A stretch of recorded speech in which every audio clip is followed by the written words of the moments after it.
Jesus Cristo é o Salvador e Senhor da sua vida?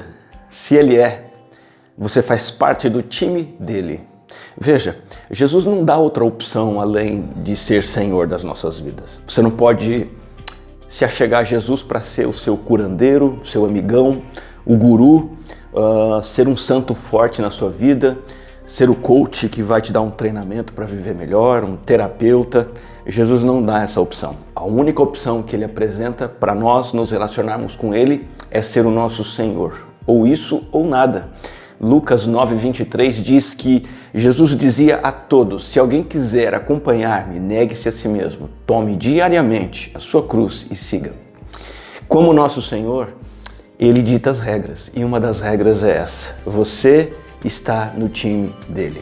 Não se trata de um relacionamento no qual você determina os limites, como vai funcionar, qual o seu papel, qual é o papel de Jesus, quanto tempo vão passar juntos, etc. Não. Jesus determina tudo e você só obedece. E preste atenção, Jesus nunca se apresentou como um personal trainer que atende pessoas individualmente apenas. Não. Por mais que Jesus trate com cada um de nós, Ele é um treinador de time. Ele colocou você e eu no time dele, ou talvez Ele deseja colocar se você ainda não está. Você pode se perguntar, mas Daniel, que time é esse? Esse time inclui todos os crentes, todos os convertidos, todos que nasceram de novo, de todas as nações, culturas e línguas, no mundo todo ao longo da história, o que nós chamamos de Igreja Universal. Todo mundo que recebe Jesus como Senhor de sua vida faz parte do time dele, a Igreja Universal. Mas estão incluídos também os crentes de denominações específicas, de igrejas que têm um endereço, que têm um número de membros, que têm uma liderança, um pastor ou mais, igrejas que têm suas tradições, seus ministérios. Essa é a chamada igreja local. Se você tem parte com Jesus, você faz parte do time de Jesus. E eu quero destacar duas lições que a Bíblia nos apresenta sobre jogar no time de Jesus. A primeira lição é que você tem um lugar para jogar. Você não é esquenta-banco, você não é gandula.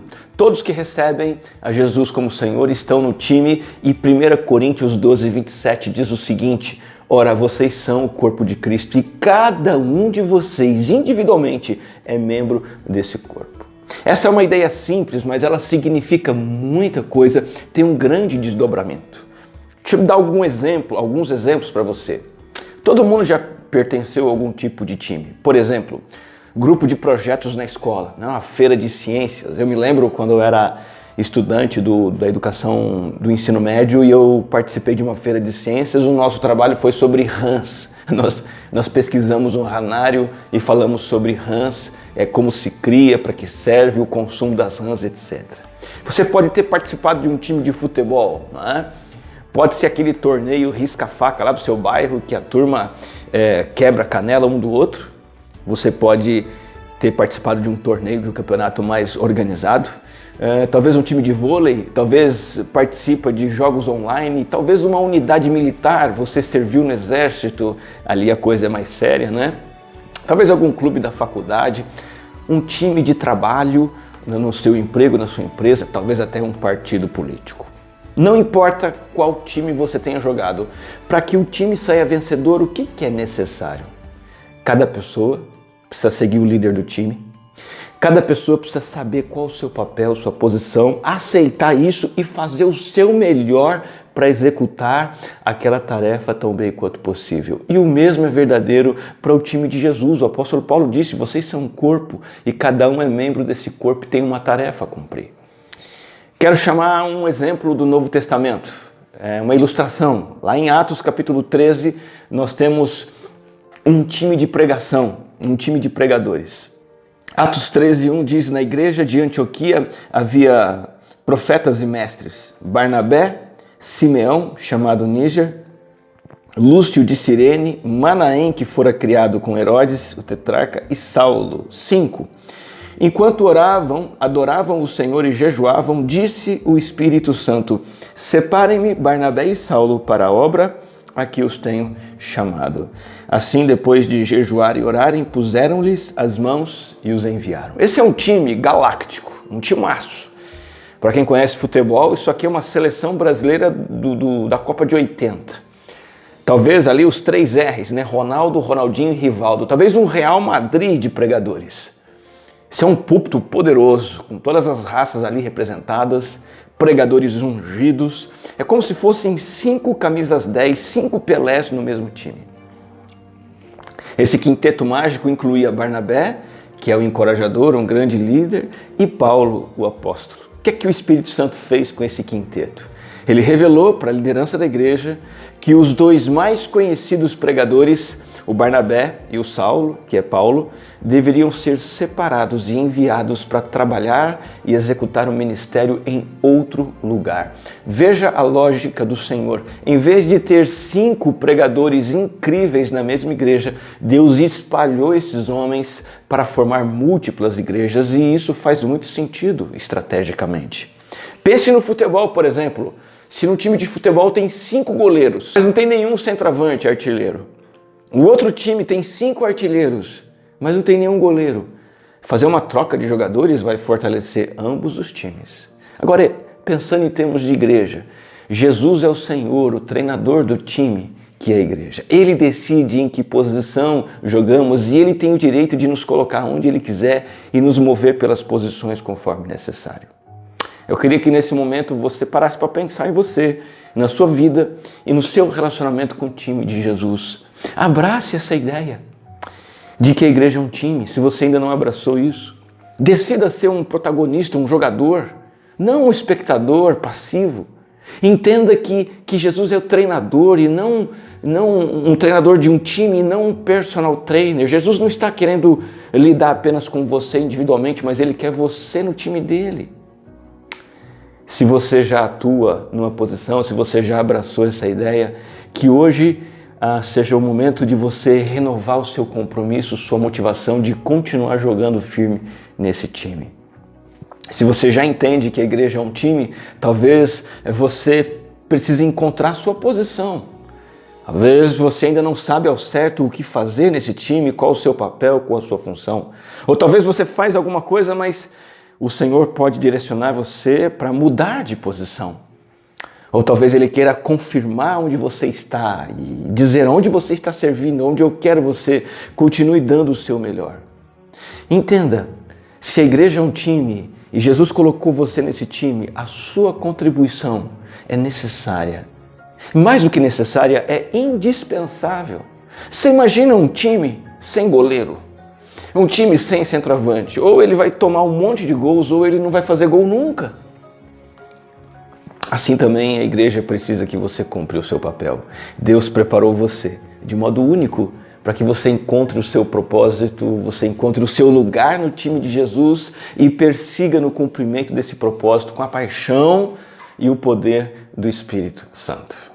Você tem um lugar no time de Jesus, mas Ele, como Senhor, também diz que você tem poder para jogar nesse time. Nós somos empoderados pelo Espírito Santo de Deus. Deixa eu mencionar para você alguns versículos de 1 Coríntios 12. O verso 1 diz que, irmãos, quanto aos dons espirituais, eu não quero que vocês sejam ignorantes. No versículo 4, Paulo diz assim: há diferentes tipos de dons, mas o Espírito é o mesmo. No verso 11, todas essas coisas, porém, são realizadas pelo mesmo e único Espírito, e Ele as distribui individualmente a cada um como quer. Ser empoderado pelo Espírito Santo significa que nós somos como Jesus. Somos pessoas que vivem como Jesus, que se tornam parecidas com Jesus e fazem as coisas que Jesus fez no poder do Espírito. No poder do Espírito podemos vencer a tentação do pecado, podemos ler a Bíblia, entender a Bíblia, colocá-la em prática na nossa vida. No poder do Espírito podemos ser transformados à imagem de Jesus. No poder do Espírito podemos ter alegria em meio aos problemas. No poder do Espírito podemos pregar o Evangelho, ver pessoas sendo salvas pelo nosso testemunho. No poder do Espírito podemos discipular pessoas e vê-las crescendo na fé, ver o reino de Deus avançando. Mas além disso tudo, no poder do Espírito, Ele presenteia cada um de nós com dons únicos e específicos. Veja que o nome dessa dádiva, desse presente, é justamente dom, porque é Ele quem escolhe, é Ele quem designa, é Ele quem dá. Essas Essas palavras que vemos em 1 Coríntios 12, traduzidas por dom, em grego são duas palavras, pneumatikon e charisma. A palavra grega pneumatikon, traduzida por dom, ela se refere à obra do Espírito. Pneumatikon, o Espírito agindo numa pessoa, num crente e através desse crente. Já a palavra charisma refere-se à graça de Deus que flui no crente, através do crente e nele.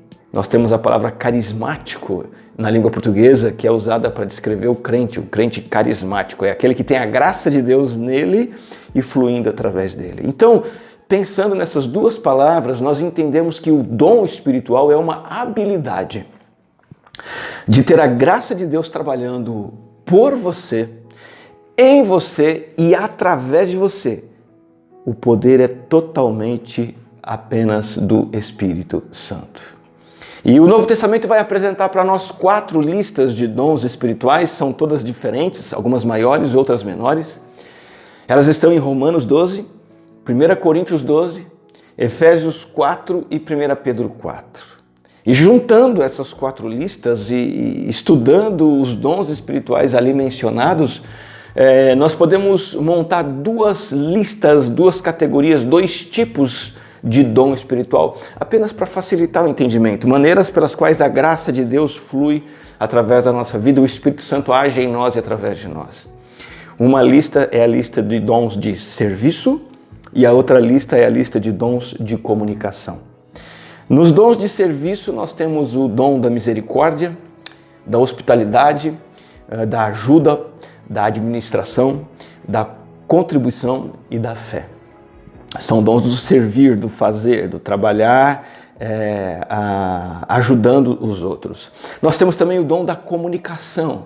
E aí temos um pouco maior o número de dons. O dom do apostolado, o dom de ensino, o dom do evangelismo, o dom do pastoreio, do encorajamento, da liderança, o dom de sabedoria, de conhecimento e o dom de profecia. Todos esses dons, eu não vou entrar nos pormenores deles agora, o propósito deles qual é? Igualmente, todos eles é glorificar a Deus e fortalecer o povo de Deus. E além disso, há uma grande liberdade no Espírito de como e quando esses dons são manifestos na nossa vida. Mas o fato é este: todos os crentes têm lugar no time de Jesus e são empoderados pelo Espírito Santo para jogar nesse time, cada um na sua posição. Vale a pena você se perguntar, enquanto estuda esse tema comigo, o que o Espírito Santo está fazendo na sua vida e através da sua vida. Eu quero sugerir, pensando nessas categorias de dons, algumas perguntas que podem ser de diagnóstico, pode te ajudar, talvez dar um horizonte a identificar o seu dom e o seu lugar no time de Jesus. Através dessas perguntas você pode pensar: será que eu estou no lugar certo? Qual o meu lugar certo na igreja? O que eu posso fazer? Em que posso ser útil? A primeira pergunta é: em que coisas na igreja você encontra alegria? Alegria no espírito de realizar. Talvez você goste de mexer com números. A sua alegria é recolher doações e fazer doações. Lidar com tecnologia, computador, celular, comunicação, áudio, vídeo. Talvez você tenha alegria em planejar e organizar coisas, ensinar, suprir necessidades que aparecem. Talvez você tenha alegria em limpar, em organizar as coisas. A lista é grande. Pense em que você encontra alegria. Segunda pergunta: em que coisas as pessoas falaram que você é bom de modo inato? Sabe quando a pessoa aplaude a gente, parabeniza? Cara, você nasceu para isso. Quando você faz alguma coisa na igreja ou mesmo fora da igreja, as pessoas dizem isso pode indicar um talento que Deus te deu. Em que você é bom? Pelo que você é elogiado? Terceira pergunta: quando as pessoas pedem ajuda para você, há uma razão em comum pela qual elas pedem ajuda? Porque de forma geral, de repente, o nosso potencial é visto por aquilo que as pessoas nos pedem para fazer. Elas veem em nós aquela habilidade, aquela capacidade, e é com aquilo que você deve servir na igreja. A quarta pergunta: por quais pessoas ou coisas você aflige e se importa? Pelo que você tem um interesse maior? Por novos convertidos? Por pessoas perdidas? Por crianças? Por jovens? Por necessitados, moradores de rua? Ou pessoas que têm um potencial? Talvez você se interesse pela cor do cartaz da sala infantil. Talvez você se preocupe com o horário que o culto começa e aquilo é que te aflige, e isso pode indicar a sua área de atuação. Quinta pergunta: que pessoas ou coisas você vê que precisam de atenção e que outras pessoas acabam negligenciando? Todo mundo nota algumas coisas específicas que muitas vezes os outros não notam, né? E o nosso erro é olhar aquilo, perceber um problema, uma necessidade e ficar dizendo: poxa, por que ninguém resolve? Por que ninguém resolve? Por que ninguém resolve? Se você nota, é porque talvez Deus queira que você resolva, ao invés de criticar os outros que não resolvem. Vamos para a próxima pergunta. Que habilidades que Deus deu a você? Você olha para si, você se vê, você tem habilidade com as mãos? Você tem força física? Você tem uma mente apurada? Você tem a habilidade da empatia? Você tem um grande nível de musicalidade? Você mexe com números facilmente? Você tem noções de planejamento? Qual é o seu potencial, as habilidades que você tem? Pergunta de número 7. Que recursos que Deus deu a você poderiam ser parte do seu ministério? Talvez Deus te deu dinheiro. Você é uma pessoa que tem posses financeiras para você ofertar. Talvez você tenha uma empresa, um ambiente onde pode se testemunhar do Evangelho. Talvez você tenha um treinamento técnico que você pode usar na igreja, uma capacitação, uma especialização. Talvez você tenha experiência numa determinada posição de trabalho, de serviço na vida, que você pode também utilizar para a glória de Deus na igreja. Pergunta de número 8. Que experiências de vida que Deus usou para moldar o seu caráter? Experiências que poderiam ser úteis ao ministrar a outros passando por coisas similares. Talvez Deus permitiu que você tivesse um ferimento, uma enfermidade. Talvez passasse por um casamento ou divórcio. Talvez você se tornou um pai ou perdeu um filho. Talvez você foi viciado e se livrou desse vício ou sofreu algum tipo de abuso, e isso aconteceu para que de alguma forma você tivesse capacitado para ajudar outras pessoas que enfrentam situações parecidas. O nosso passado, a nossa história, não é algo a ser esquecido apenas, mas bem aproveitado, bem utilizado para o nosso próprio crescimento, mas também para o crescimento dos outros. Pergunta de número 9 é: que coisas que empolgam e motivam você e que podem ser chatas e cansativas para outras pessoas? De repente tem alguma coisa que você se anima demais e o outro não está nem aí. Já falamos sobre algumas dessas coisas. Você adora mexer com números, mas o irmão ali odeia. Ou você gosta de se colocar à frente das pessoas e ensinar e o outro ali tem pavor. Enfim, existem coisas que te motivam diferentemente de outros. A última pergunta: que outras coisas que você aprendeu sobre o perfil que Deus traçou em você através de outros recursos? Eu estou falando, por exemplo, de testes de personalidade que você pode ter feito, ou testes de avaliação vocacional, treinamentos que você participou, uma avaliação psicológica que indicam um viés e um potencial que você tem e Deus te capacitou de maneira especial e você identificou isso e você deve usar esse potencial para a glória do Senhor. Meu ponto importante aqui, eu quero encerrar essa reflexão, é que você é chamado para jogar no time de Jesus. Você tem um lugar para jogar, em primeiro lugar. E você tem todo o poder dado por Deus para você jogar, para você servir, para você atuar. E eu queria terminar dizendo que esse time é o time vencedor.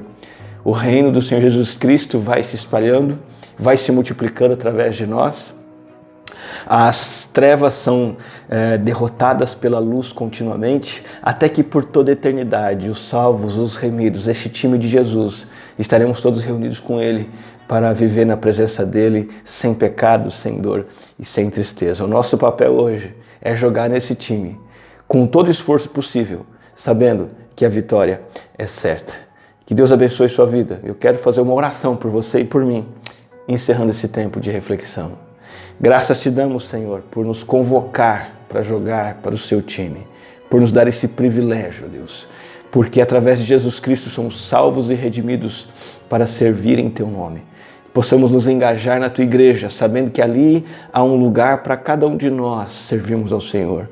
E o Senhor nos tem dado poder, o Senhor tem nos empoderado para trabalhar na tua causa e na tua igreja. Que nós possamos fazer o melhor no poder do teu Espírito, em nome de Jesus. Amém.